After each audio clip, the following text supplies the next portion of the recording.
Hello, what's up? It's Felicity and you're watching HWY Behind the Records episode number 31. So this week we're gonna add the MPC into the mix, and basically the idea is to use song mode. That's also something we're gonna focus on this week, and this is a feature that I already knew from the genre explorations, where we looked at different genres and also looked at song structure. And when I tried to create a song on the MPC, then I also created different sequences with different lengths, and then basically did a song and structure it like that. And then also I found out that the analog rhythm has a similar function like a song mode, and basically you can just sequence different patterns and also mute and unmute patterns, and basically do a same structure as on the MPC. And that's basically what we focus on this week. And when I do songs, I usually have the structure where I have an intro for 16 bars, then a first verse for 32 bars, the first hook also 32 bars, then I have a bridge that is 16 bars. Then again, verse 2 is 32 bars, hook 2 is also 32 bars, and then a 16 bar outro. And this with 140 BPMs is basically a 5-minute song. And this is the structure that I'm gonna use for the Unfinished Beats Volume 3. Right now when I'm exploring these devices and creating some kits, I always try to create a track and have the structure.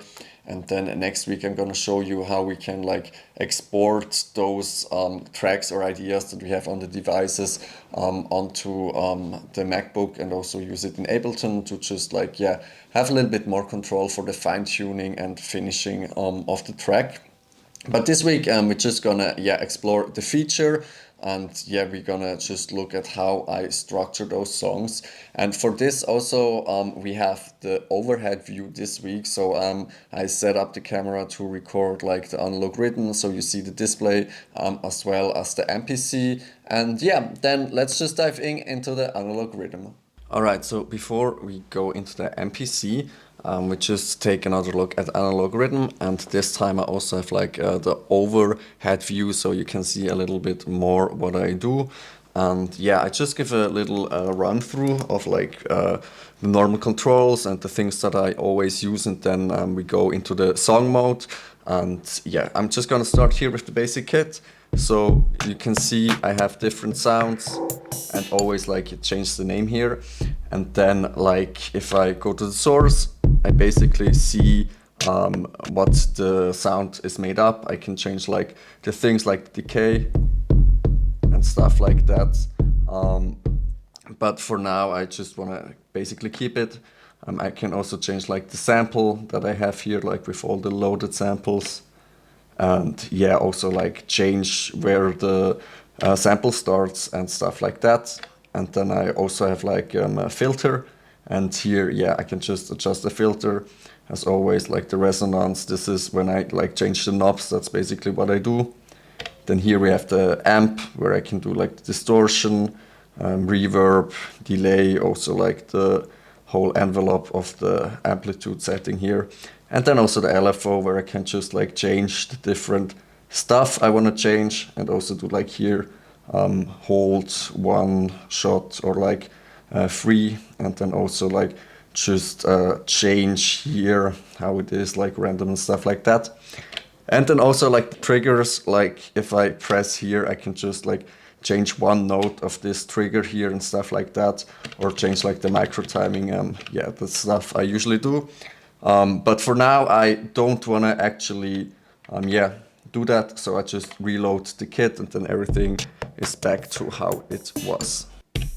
So usually I just start with this basic 1-bar loop. I just assign all the pads somewhere, and then just go from there. So here when I press function and page, you can see it's just 16 steps, and I said 1 bar. Then I copy paste that, and then I have a second version that has whole 4 bars, so it has a little bit more variation. Sometimes I also add in conditional steps, so here this is only every second iteration, so just have a little bit of a switch up. And actually that's just a way I started to use the analog rhythm recently, because I want to go more into live performance set. Like in the beginning, it's just like I thought, okay, let's structure it in a way that I'm also gonna show in this week's video with like song mode, and then just like perform the tracks. And yeah, this would be fun, but then I thought, okay, like live performance is even nicer. So what is more feasible for that? And yeah, so I just like work with one pattern so I can have more variation. Like an example of how I used to do it is here, where I just had like all the 16 sequences, and then like I just like triggered through them to have more variation. And sometimes I just like removed or added elements, and this worked. But then I thought, okay, can I just use one pattern and create a whole track with muting and unmuting there? And yeah, that's something I tried in the more recent tracks and the track that I'm also gonna show today. So also just a quick like overview of like the analog rhythm. Like I mentioned, here is like the section where you can modulate the sound. Here basically you can play or like stop the track, record in stuff. And then here you have the step sequencer that you can also go through like the different pages here. Then here you have the different banks with like the tracks loaded. What you can do with function and the buttons here, like I haven't really pursued that so much. That's something for like later episodes. Then here you can navigate and also like do the micro timing. Here you have like the sounds, and also like those pads can be used in different ways, like depending on what you have here. So I can also do like chromatic mode where I can like play a sound. Then also I can have scenes. That's something also for in a later video, where you can just like basically adjust the sounds for like if you press that button, it's just like the sounds in a certain way that you like choose.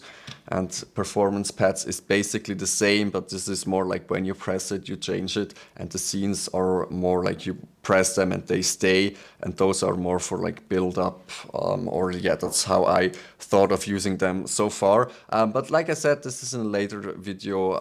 For now we're gonna focus here when you press function and performance, then we go to like song mode, and here I can load different songs, and you can randomize the names, so the names are a little bit random. And if I load this song that I had for like the B bank here, and I go press function and then here edit song, you see that I basically have like different patterns going through, and the whole track is structured like that. This works. You can add a little bit more detail. You can like switch up some percussions, but it's like a lot of patterns for just like one song. So yeah, that's why I thought, okay, can I also do like this structure without like just one song? And that's basically what I tried here. When I press song again and then load, this was the track that I prepared for today. I basically have, when I press again here, function, edit song, I have just like the intro, the like verse 1, hook 1, bridge, verse 2, hook 2, and then like the outro. That's the same structure I use on the MPC. And basically when I just press play here, then it just plays through the whole song.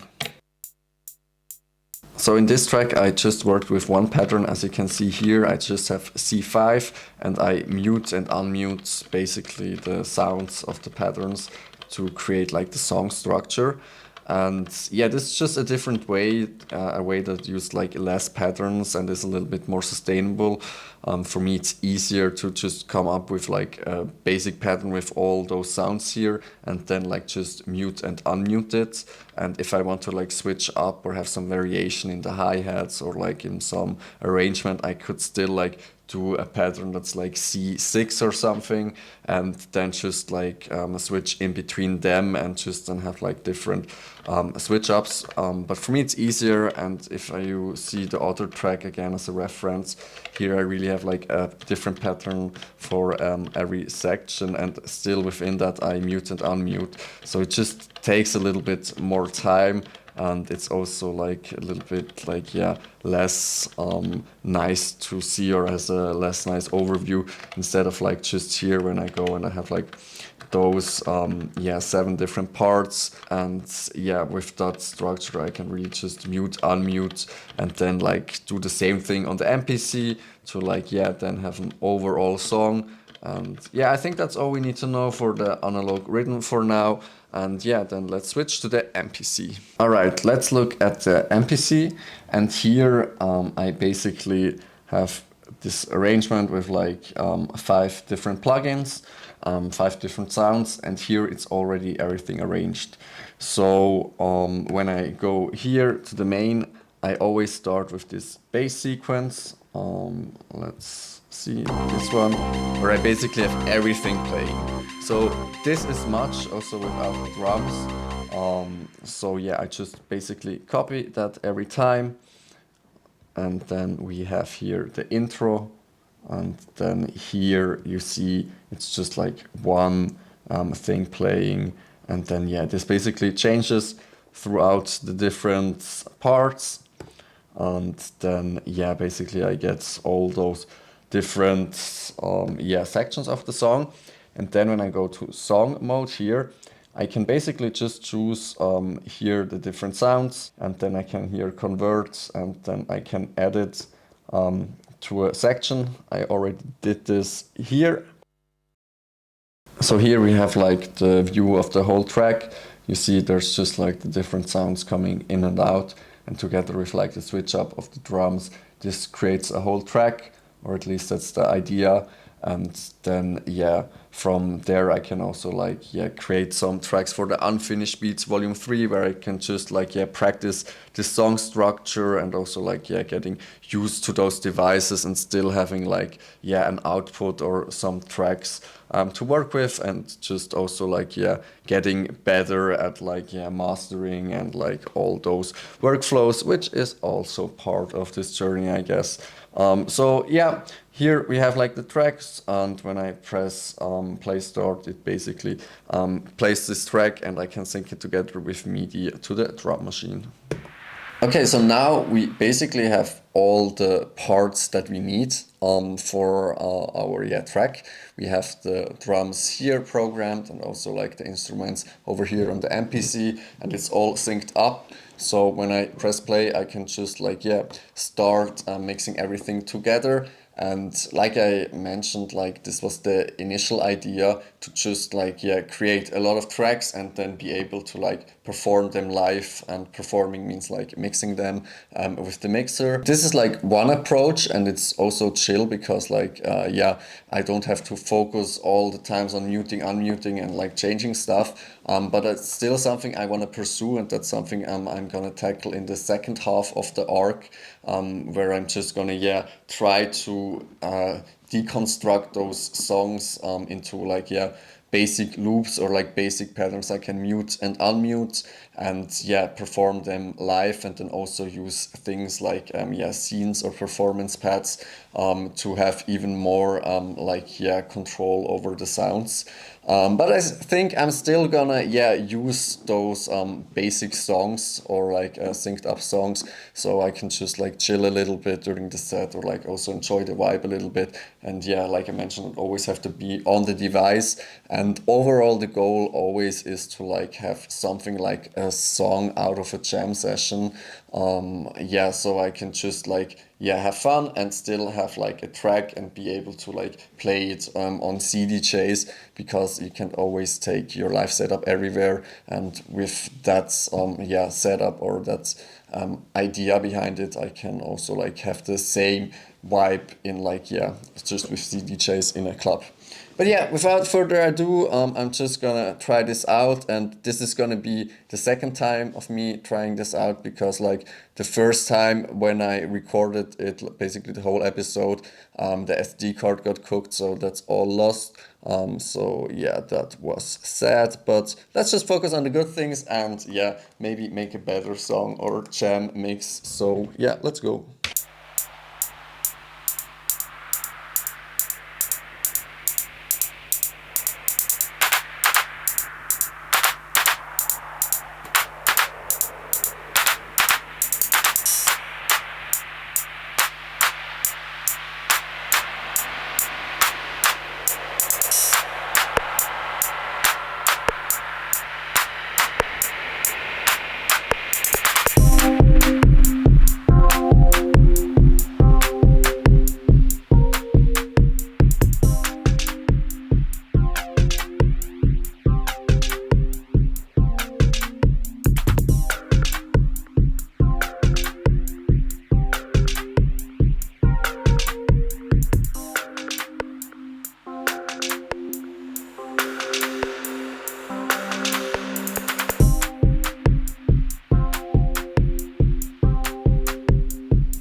All right. Yeah, that's it. That's the idea of what I want to do. Like, yeah, create basic songs and be able to mix them. Yeah, it's not all that fluent and fluid right now. Also because I don't know the tracks by heart yet. And yeah, I just have to get used to it and practice more. But I think it's a chill setup to get, yeah, started with this whole like, yeah, live approach, to have a little bit help by automation and yeah, get just a feel of it. And yeah, it's fun, and I also think like it's a good workflow for the Unfinished Beats Volume 3. That's it for this week's Hawaii Behind the Records. Yeah, we basically created and structured a song, all the drums here on the analog rhythm, with the kits and sounds that we have like created or like sampled in the last couple of episodes. And then also this week we added in the MPC just with like some basic elements. Here you also see the MPC live. Normally when I like compose the tracks, I use the key 61 because yeah, I can play the keys and it's for me more chill and easier workflow. But I think for like performance, this like takes up less space and still does everything. And yeah, next week I'm gonna show you how we can take this track and then export it to have like all the audio files in Ableton, and then also like yeah, be able to fine tune it there if you want to. And yeah, make sure to check out the tracks of the unofficial Summer Mixtape Volume 2. A new track drops every Saturday. In the next couple of weeks there's some nice tracks coming. Until then, stay healthy, have a nice week, yeah, eat something tasty, and then yeah, see you next week. Bye.